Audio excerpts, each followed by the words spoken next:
Good morning students, welcome to our class.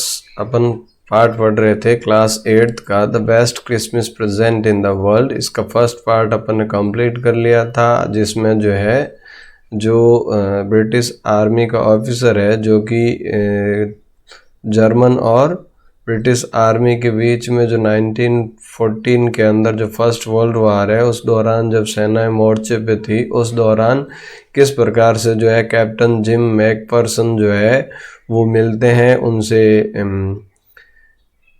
और Christmas मनाते हैं। फ्रीज और टॉमी दोनों आर्मी फुटबॉल मैच खेलती है, और उस मैच के बारे में, उस वर्णन के बारे में वो अपने वाइफ को लेटर लिखते हैं, और यही लेटर उसको मिलता है जब वो डेस्क खरीदता है, टेबल जब खरीदता है तो उसको उस ड्रॉअर में मिलता है। अब देख आगे किस प्रकार से क्या घटनाक्रम चलने वाला है, कैसे वो इस लेटर का क्या करेगा आगे। तो अभी अपन पार्ट 2 में देखते हैं कि चैप्टर का पार्ट 3 है, लेकिन वीडियो का अपना पार्ट 2 है।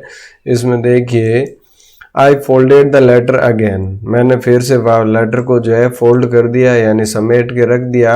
एंड स्लिप्ड इट केयरफुली, और इसको सावधानी से वापस रख दिया। Back into the it's envelope, इसके लिफाफे में वापस रख दिया। I kept awake all night, और पूरी रात में सो नहीं सका, पूरी रात जागृत रहा। By morning I knew what I had to do, और सुबह तक मैंने डिसाइड कर लिया था कि मुझे क्या करना है। I drove into Bridport, और इसीलिए मैं ब्रिडपोर्ट गया। Just a few miles away, जो कि मेरे से कुछ मील दूर थी। I asked a boy walking his dog where Copper Beeches was, और मैंने एक बालक से पूछा जो कि अपने डॉग को घुमा रहा था कि भाई कॉपर बीचेस कहाँ है। House number 12 turned out to be nothing but a burned out cell। अब ये कह रहा, जैसे ही मैं वहां पहुंचा तो हाउस नंबर 12 वो कुछ भी नहीं बचा था, बजाय एक burned out cell, यानी एक जले हुए झोपड़ी या जले हुए घर के अवशेष के अलावा ज्यादा कुछ विशेष वहां बचा नहीं था। The roof gaping, the windows boarded up, ये सारी चीजें उखड़ गई थी, विंडोज, रूफ वगैरह। I knocked at the house next door and asked if anyone knew the whereabouts of Mrs McPherson. अभी कह रहा, मैंने भी नॉक किया पड़ोसी मकान को, और उनसे पूछा कि भाई क्या आप बता सकते हैं, वेयर अबाउट का मतलब कहाँ गई है मिसेज मैकफर्सन, मिसेज मैकफर्सन के बारे में कोई जानकारी दे सकते हैं क्या। ओ yes said the old man, और वहाँ ओल्ड मैन था, उन्होंने कहा हाँ। इन ही स्लीपर पहन रखे थे। ही न्यू हर वेल, वो उनको अच्छे से जानता था। लवली ओल्ड लेडी, कि वो भी अच्छी लेडी है। ही टोल्ड मी, उन्होंने मुझे बताया। A bit muddle headed but at her age she was entitled to be, wasn't she, थोड़ा सा उसको मेंटली, ये कह रहा है भी मडड हेड का मतलब थोड़ी दिमागी स्थिति कंफ्यूज रहती है, दिमागी स्थिति उसकी ठीक नहीं रहती, लेकिन अक्सर इस उम्र में हो जाता है। ये भी वो जस्टिफाई कर लेता है कि भाई ये भी उसकी गलती नहीं है, इस उम्र में अक्सर ऐसा होता है। ए 101 ईयर ओल्ड, वो 101 ईयर ओल्ड है, यानी 101 साल, 101 year old. She had been in house when it caught fire, और वो घर के अंदर ही थी जब इस घर में आग लगी थी। भाई घर में जब आग लग गई थी तो वो घर में ही थी। No one really knew how the fire had started, अभी कह रहा वास्तव में कोई नहीं जानता कि भाई आग कैसे लगी। But it could well have been candles, लेकिन ये कैंडल से, मोमबत्ती जलाने से लगी होगी। She used candles rather than electricity, वो कैंडल्स यूज करती थी, इलेक्ट्रिसिटी यानी लाइट का उपयोग नहीं करती थी। Because she always thought electricity was too expensive, क्योंकि वो हमेशा यही सोचती थी कि लाइट बहुत महंगी है, इलेक्ट्रिसिटी बहुत ज्यादा एक्सपेंसिव है। The fireman had got her out just in time, और जब हाउस जल रहा था तो वो घर के अंदर ही थी, और फायर फाइटर फायरमैन उसने समय रहते इसको बचा लिया। She was in a nursing home now, और अब वो एक नर्सिंग होम में थी, एक हॉस्पिटल में थी। ही टोल्ड मी, उस पड़ोसी ने मुझे बताया, जो कि कहाँ था, बर्लिंगटन हाउस के अंदर ऑन द डॉर्चेस्टर रोड जो थी वहां पर, on the other side of town, town की दूसरी तरफ। तो आखिर मुझे पता चल गया कि भाई मिसेज मैकफर्सन जो है वो कहाँ मिलेगी, और ये जानकारी जो है उनके पड़ोसी से उसको मिली। अब देखो आगे क्या होता है। I found Burlington house nursing home easily enough. अब ये कह रहा मुझे आसानी से जो है बर्लिंगटन नर्सिंग हाउस मिल गया।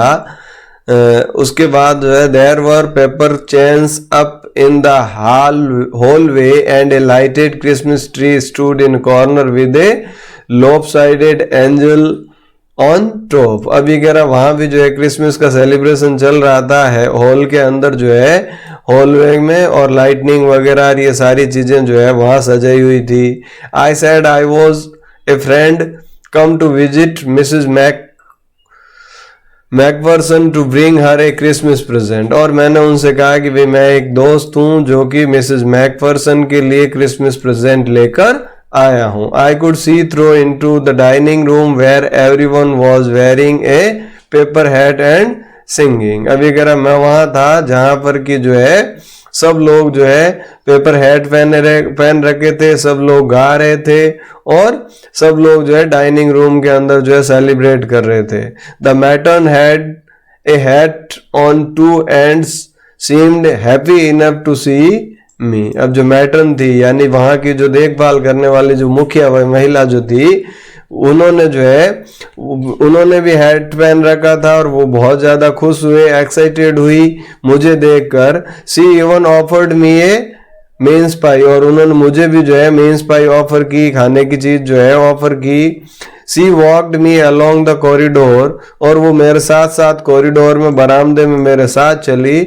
Mrs McPherson is not in with the others she told me. और उसने क्या कहा, Mrs McPherson is not in with others, कोई भी दूसरा उनके साथ नहीं है।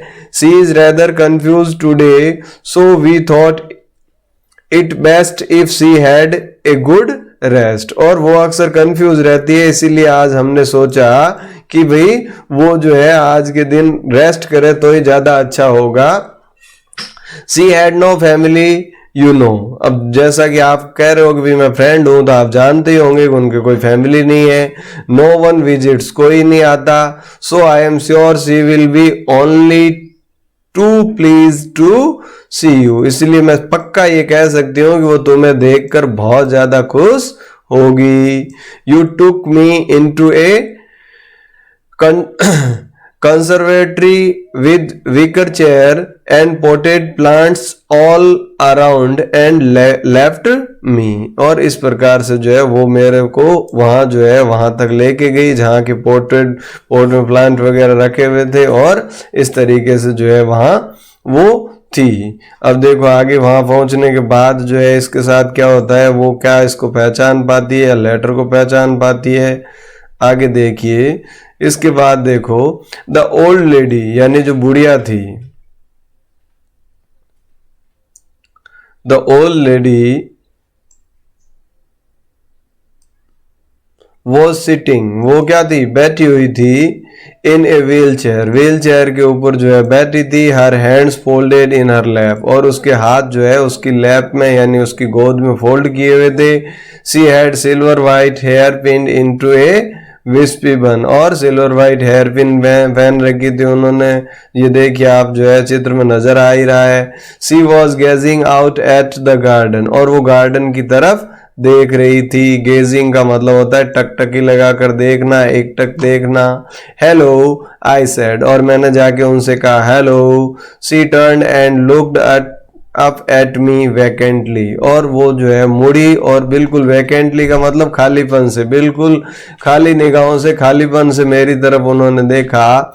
हैप्पी क्रिसमस कॉनी, और मैंने जाते ही क्या बोला, happy Christmas Connie. I went on, और मैं बोलता गया। आई फाउंड दिस, मुझे ये मिला। आई थिंक इट्स योर्स, मुझे लगा कि ये आपका है। As I was speaking her eyes never left my face, और कह रहा है जैसा कि मैं तो बोले जा रहा था लेकिन उनकी आंखें जो है वो मेरे चेहरे से नहीं हट रही थी। उनकी नजरें जो है बिल्कुल मेरे चेहरे पर थी। I open the tin box, मैंने वो टिन बॉक्स खोला, and gave it to her, और ये उसको दे दिया। That was the moment her eyes lit up with recognition, और ये वो मोमेंट था, ये वो क्षण था जब उनकी आंखों में एक चमक आई। किस बात की? विद रिकग्निशन, उन्होंने वो पहचान लिया। And her face become suffused with a sudden glow of happiness, और उनका चेहरा जो है एकदम से खिल गया। किससे? खुशी के कारण। खुशी से जो है उनके चेहरे पर एकदम से खुशी की चमक आ गई, खुशी से जो है खिल गया। आई एक्सप्लेन्ड अबाउट द डेस्क, मैंने डेस्क के बारे में बताया। About how I had found it, कि मुझे ये किस प्रकार से मिला। But I don't think she was listening, लेकिन मुझे पक्का भरोसा है कि वो ये सारी चीजें जो है वो नहीं सुन रही थी। फॉर ए वाइल, यानी कुछ समय के लिए। शी सेड नथिंग, उन्होंने कुछ भी नहीं बोला। But stroked the letter tenderly with her fingerprints, वो जो लेटर था उसको बड़ी टेंडरली यानी कोमलता से अपने फिंगर टिप्स पे जो है, अपनी फिंगर टिप से जो है वो उसके ऊपर घुमा रही थी। Suddenly she reached out and took my hand, और अचानक से जो है वो मेरे पास आई और उन्होंने मेरा हाथ पकड़ा। Her eyes were filled with tears, और उनकी आंखें जो है वो आंसुओं से भर गई।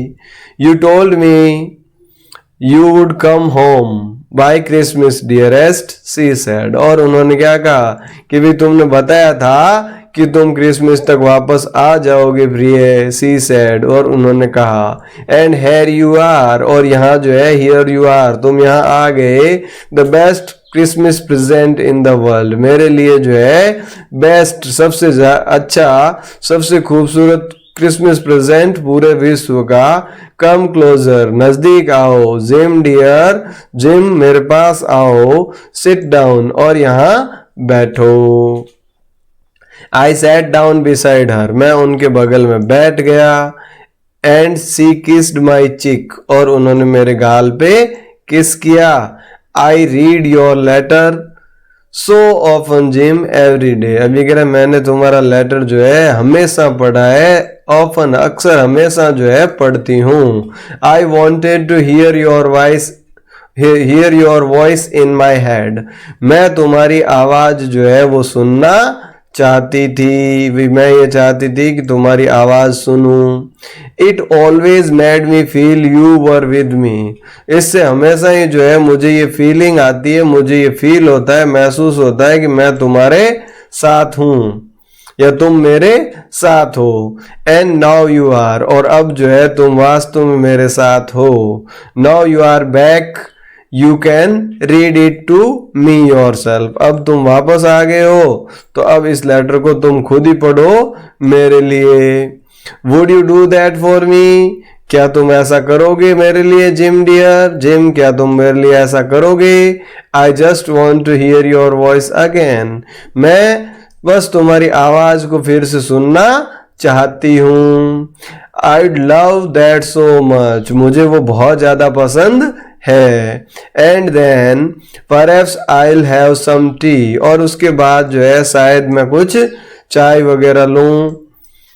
I have made you a nice Christmas cake, marzipan all around, I know how much you love मार्जिपन, और इसके बाद जो है कि मैं तुम्हारे लिए जो है एक बहुत ही अच्छा क्रिसमस केक बनाऊंगी जिसमें बहुत सारा मार्जिपन लगाऊंगी, और मुझे पता है कि भाई तुम्हें मार्जिपन कितना ज़्यादा पसंद है। तो ये जो जिनसे मिलने गया था मिसेज ये जिम मैकफर्सन से, तो मिसेज जिम मैकफर्सन या कॉर्नी जो इस लेटर में आया है वो जो है उसी को जो लेटर देने के लिए पहुंचा था माइकल, उसी को जो है क्या समझ गई, जिम समझ लिया, क्योंकि उसके माइंड में हमेशा एक ही चीज घूमती थी, उस लेटर में लिखी हुई चीजें कि भाई अगले क्रिसमस तक सब ठीक हो जाएगा, सारी जो है ये डिस्टेंस मेमोरी रहेगी और मैं जल्दी आऊंगा। और जैसे ये गया इसने भी उसको उसी कॉनी नाम से पुकारा तो उसको पक्का भरोसा हो गया कि यही मेरा